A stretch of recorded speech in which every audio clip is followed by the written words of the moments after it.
Welcome back, Nerd Squad! Today we are going to talk She-Hulk, but more importantly about some of the scarier things to involve our favorite lawyer/hero. She-Hulk was introduced in the comics with her own series Savage She-Hulk in the 1980s.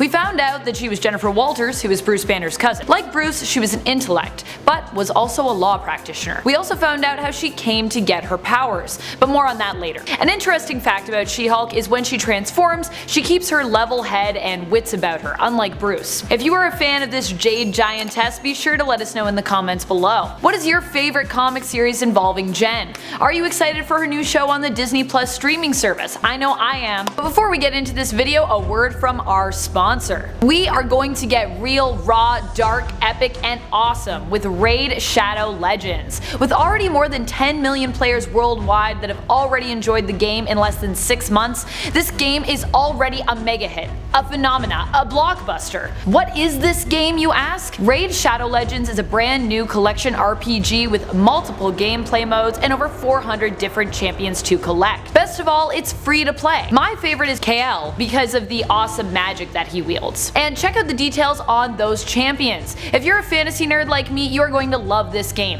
And I'm personally down for the rich story that you get to explore in-game. But don't just take my word for it. With almost 300,000 reviews, Raid has an almost perfect score on the Play Store. The game is growing super fast, and check out this cool roadmap that they've published. They actually have huge plans for updates in the game for over 6 months, so there is infinite content for you to enjoy. No time to get bored. New faction, a tag team arena feature, and even a new clan boss you will be able to fight with your clanmates. Right now there's a new awesome rewards program for new players. To join, go to the video description, click on the special links, and you will get 50,000 silver and a free epic champion as part of the new player program to start your journey. I hope to see you in game soon. Okay, now She-Hulk Smash!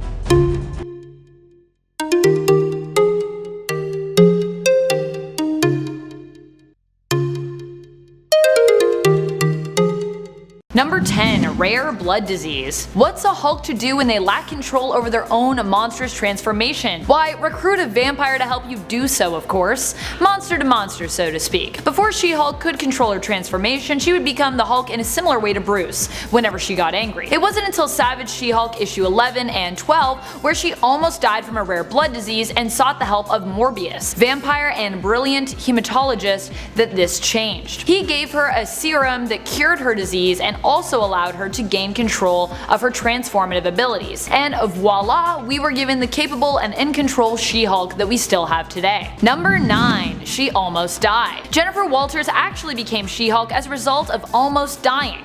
When Bruce goes to find Jen in issue 1 of the Savage She-Hulk, we find out she's been practicing criminal law, and it is her involvement in the criminal world that gets her shot at for working to put criminals away. Bruce is with her at the time and works hard to keep cool so he can help Jen before she bleeds out. He breaks into a doctor's house conveniently across the street, where no one is home, and uses the doctor's medical equipment to give her an emergency blood transfusion. Whose blood does he use? Why, his own, of course. It's all he has at the time. Yeah, there's a lot of suspension of disbelief required in the first few pages of this issue. Anyways, while recovering in the hospital, the goons who shot her return to finish the job. When becoming enraged, she transforms into the She-Hulk. Talk about a frightening situation. Number 8. Her addiction. Walters has never really made it a secret in the comics that she prefers being the She-Hulk. In fact, the interesting thing about her relationship with being green versus her cousins is that while Bruce thinks of his Hulk ego as something that is a hindrance to his humanity, Jennifer thinks of it as an asset. She finds that she is more confident as She-Hulk. Keeping in mind she still also has a level head when she transforms, but still, it is kind of scary how much she loses herself in her transformation. Or at least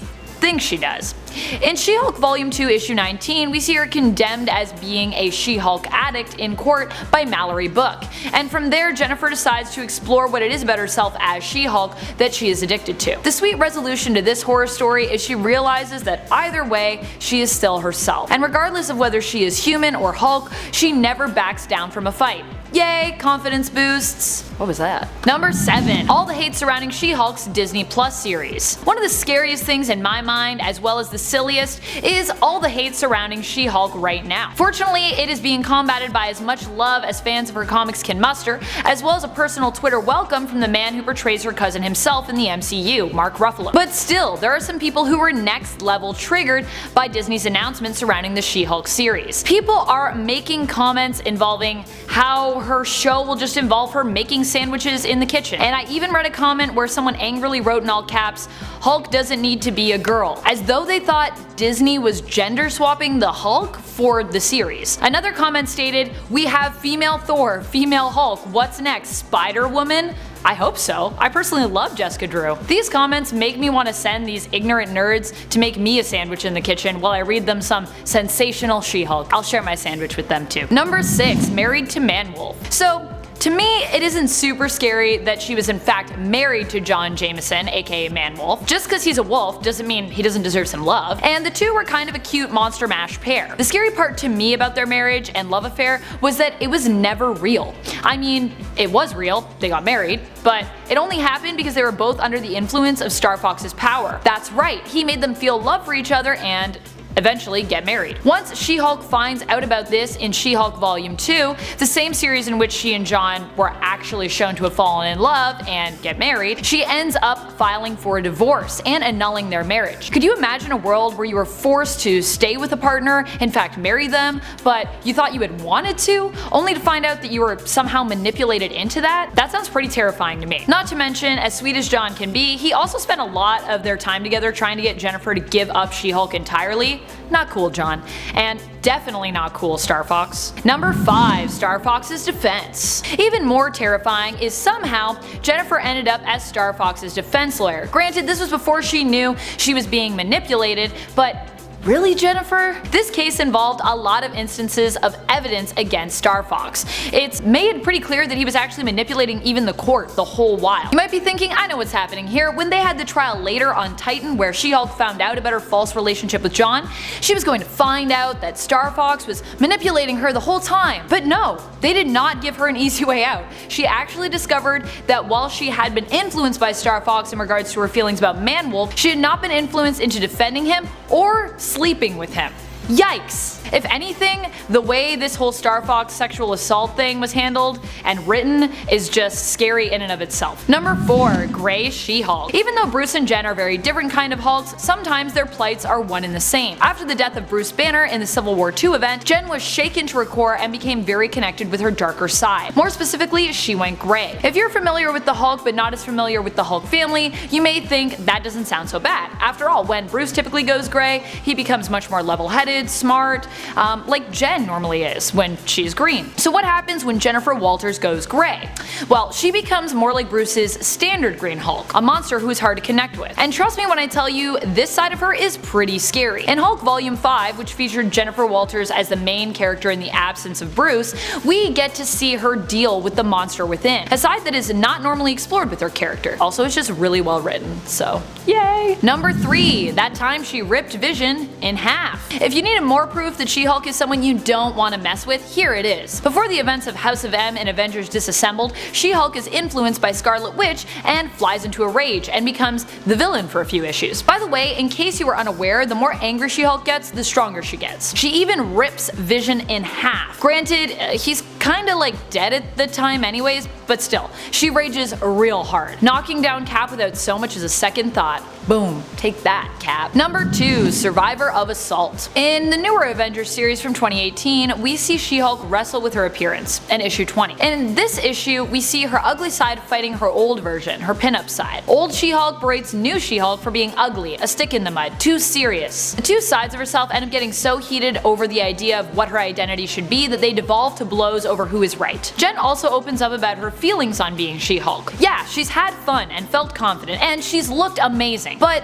she is fighting for her freedom in this issue to be ugly, because of all the other stuff that she has had to deal with, namely sexual assault. She opens up about unwanted advances and having nude pictures of her published, and laments how her cousin Bruce has always envied her falsely, as although she was admired, she also has had to deal with a lot of sleazeballs groping her, something Bruce never seems to have to deal with. Ladies, in comics. It's hard. Number 1. Her and Bruce hooked up. Yeah.